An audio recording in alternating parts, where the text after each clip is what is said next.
Okay, fifth grade. So the story I'm going to share with you today is The Inventive Ideas of William Kamkwambe, and he's from Malawi. So as I read, I want you to help me identify some topics and some issues. William balanced on top of the tower that he had built from wood and bamboo. It was a strange looking contraption. It had an old bicycle wheel attached to the top, a large fan alongside it, and various other machine parts. A gust of wind blew and the fan's blades began spinning around. William held up a light bulb that was attached to the machinery. The bulb flickered and died. Then it lit up brightly. "He's made light," shouted the crowd, which had gathered below to watch this crazy boy. They were right. William had made electricity. But how? Okay, so I'm going to stop right there.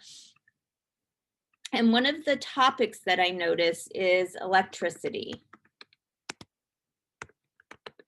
So we can have a discussion about that. We can share facts about that. All right. A few months before, 14-year-old William Kamkwamba had been sitting in the library trying not to think about how hungry he was. This wasn't an everyday kind of hunger. This was starvation. Ooh. So the topic of hunger. The maize harvest had failed in Malawi that year, and there was hardly anything to eat. People were starving, selling anything they could just to buy a few grains. Nobody had food or very much money. William went to the library to learn because his family could not afford to pay his school fees. So that to me sounds like poverty. That's a topic. A book called Using Energy caught William's eyes. He'd always been interested in how things worked and had spent hours fixing old radios. On the book's cover was a picture of tall gray towers with large spinning blades. William was intrigued. He flipped through the pages to find out more. These machines were called wind turbines, and they used the energy from wind to make power. This was exciting. If William had a windmill, maybe he could make electricity to light the dark nights in Malawi. He might be able to pump water to the fields to help to grow crops. Electricity would be the answer to many of his family's problems. So the wind turbines, I'm going to put that down as a topic. Wind turbines are a kind of way to provide sustainable energy, meaning that you don't run out of it because there's always going to be wind. Okay. William got to work right away. He knew what he wanted to make, but finding the right materials was difficult when there were only bits of scrap around. He used lots of different things: a clothesline, an old bicycle frame, plastic pipes. William heated and flattened the pipes, then cut them into blades for the windmill. It took him a long time to gather everything he needed, but after several months of hard work, he had finally built his windmill. The moment when he produced light for the first time was incredible. The windmill was able to power 4 lights and 2 radios in his family home. Soon, everyone in the village wanted one. William's windmill got him a lot of attention. He was invited to speak at a TED conference about his idea and about his dreams of building a bigger windmill to help the village. His speech was a great success, and he got lots of help and advice from the people he met at the conference. Since then, William has been working on many projects for his area.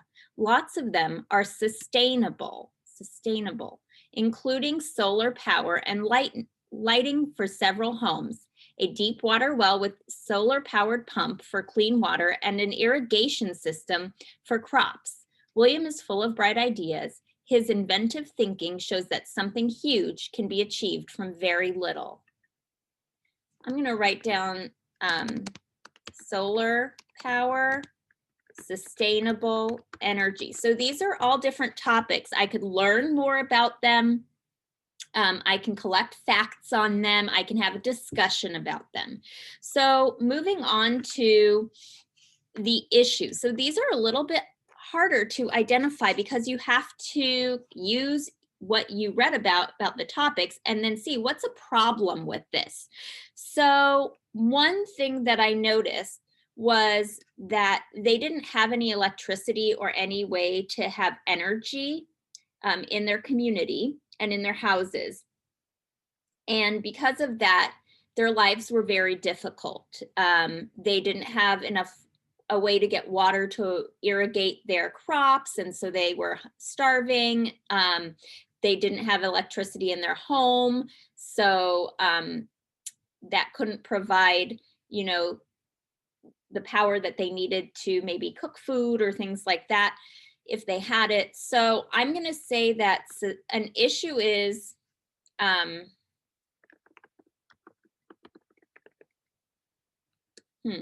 sustainable energy, lack of sustainable energy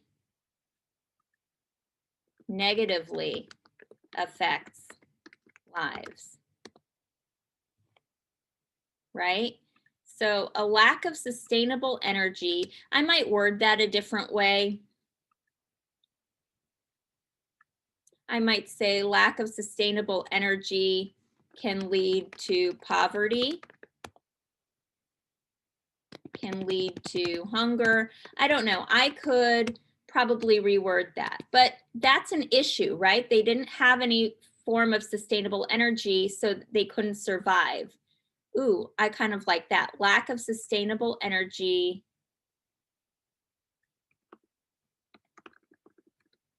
chances of survival, something like that. Okay, so that might be one issue that I'm noticing. Okay, so another issue that I noticed is that lack of energy. This kind of sounds like the same thing, but can lead to difficult living conditions. Kind of sounds like the same thing, right? But those are a couple of issues that I noticed because of what he did. So he identified that maybe this was the problem. And if he could solve this problem, if he could do something about it and act, that he would at least help to take care of that issue.